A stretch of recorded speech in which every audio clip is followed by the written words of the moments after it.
Salam alaikum, bonjour tout le monde, j'espère que vous allez bien. J'espère que tout se passe au mieux pour vous pour ces derniers jours de Ramadan. Inch'Allah, bientôt l'Aïd. Alors ici, je partage avec vous dans cette vidéo la recette de petits gâteaux que j'ai réalisé vraiment très rapidement. Cette année, j'ai pas trop le temps de faire voilà, des gâteaux pour moi-même ici à la maison. Donc vraiment une recette facile et rapide et surtout délicieuse, c'est le plus important. Très bonne, des cigares farcis aux noix et aux amandes. Voilà, regardez juste le visuel déjà, ça donne vraiment envie. Et puis ici, je vous montre la découpe à l'intérieur. Voilà, bien farci, bien généreux et surtout très goûteux avec de délicieuses saveurs. Pour les ingrédients, j'ai ici de la pâte phyllo. Voilà, c'est celle que je vais utiliser. J'ai 250 g d'amandes, 250 g de noix. J'ai également 200 g de sucre, une bonne cuillère à café de cannelle, 3 cuillères à soupe d'eau de fleur d'oranger. Je vais également utiliser une cuillère à café de glucose. Ce n'est pas obligatoire, ce n'est pas indispensable, mais voilà, ça laisse les gâteaux bien moelleux qui ne se sécheront pas. Et voilà, on va garder cette onctuosité à l'intérieur. Une pincée de sel, plus ou moins 250 g de beurre. Le miel, ça sera pour la déco et pour arroser les gâteaux. Et ici, je vous montre les amandes que j'ai mondées et grillées et que je laisse refroidir de côté. Entre-temps, je vais passer ici pour mixer mes noix. Vous pouvez vraiment les mixer très finement en poudre. Moi, j'aime bien laisser voilà, ces petits morceaux pour les sentir à la dégustation. Ensuite, je vais mixer les amandes avec le sucre et je viens mélanger ici le tout. Donc, je rajoute la cannelle par-dessus ici mes noix. Vous pouvez utiliser, donc comme j'ai utilisé un total de 500 g entre les noix et les amandes, utilisez juste 500 g seulement d'amandes ou seulement de noix ou d'autres fruits secs comme des cacahuètes par exemple. C'est comme vous voulez, voilà, c'est une base pour faire vraiment ce qu'on veut. Ici, je rajoute les 3 cuillères à soupe d'eau de fleur d'oranger et ici, j'ai fait fondre mon beurre et je vais prélever 2 cuillères à soupe pour les rajouter ici à ma farce. Le restant de beurre fondu, je le laisse de côté. Ça sera pour badigeonner les feuilles de phyllo. Alors, les amandes que j'ai mixées ici avec le sucre, vous avez vu que pour les amandes, je les ai mixées très finement. Vous pouvez les mixer encore plus jusqu'à obtenir vraiment une pâte. À ce moment-là, peut-être qu'il ne sera pas nécessaire de mettre autant de beurre et d'eau de fleur d'oranger, vu que la pâte, la farce se tiendra déjà presque d'elle-même. Voilà, ici vous avez vu, j'ai bien mélangé et bien travaillé avec les mains pour obtenir cette pâte qui se tient. On peut former comme ça un boudin. Elle se casse bien évidemment. Et c'est à vous de juger de la texture si vous voulez la mouiller plus ou pas. Mais voilà, c'est vraiment la bonne texture pour avoir ici des bons boudins de fruits secs délicieux. Vous avez vu ici, j'ai pris ma feuille phyllo et le beurre fondu que je vais mettre par-dessus avec un pinceau. Et ici, je prends ma farce entre les mains. J'essaye de faire grossièrement des petits boudins et je vais les mettre ici à l'extrémité. Pratiquement à l'extrémité, je laisse juste la partie que je vais pouvoir tourner sur la farce. Voilà, je vais aller vraiment d'une extrémité à une autre et je vais commencer à tourner la feuille de phyllo tout autour de ma farce pour la rouler, pour faire un long boudin. Vous voyez, voilà, l'image parle d'elle-même.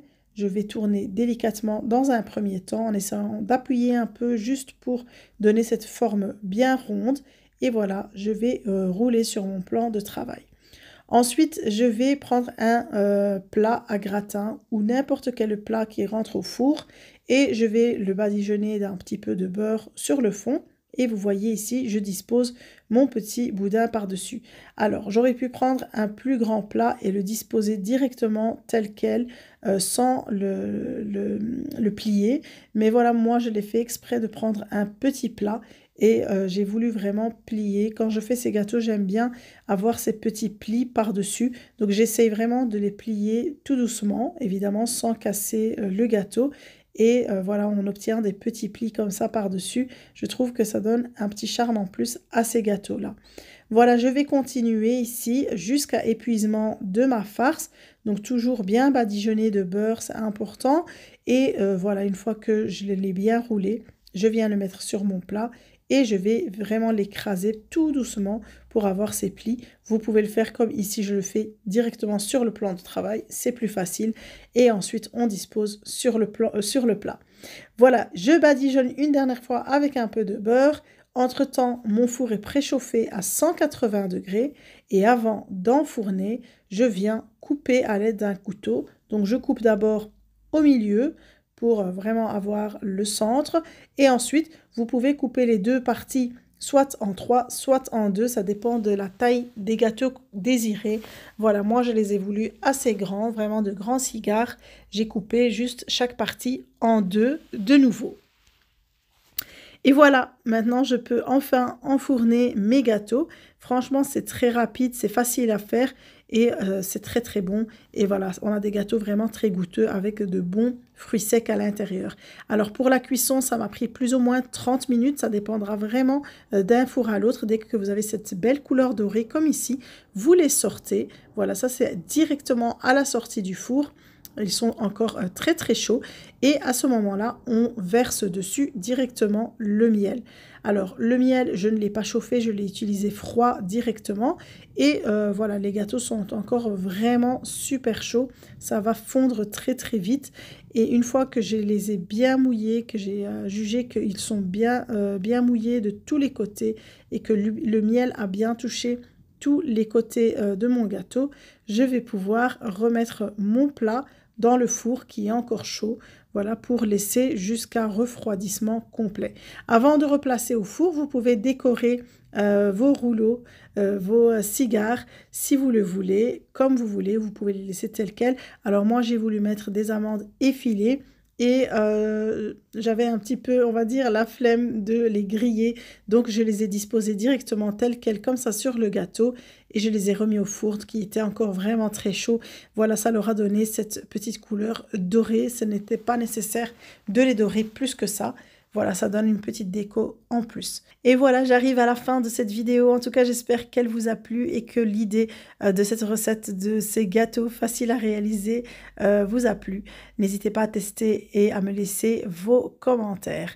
En tout cas, je vous souhaite déjà en avance une bonne fête de l'Aïd. J'espère que tout se passera bien pour vous. J'espère que vous avez bien pu profiter de ce mois. Voilà, c'est passé tellement vite. Il s'en va déjà. Et on souhaite, Inch'Allah, que l'on soit encore en vie pour pouvoir le revivre à nouveau l'année prochaine.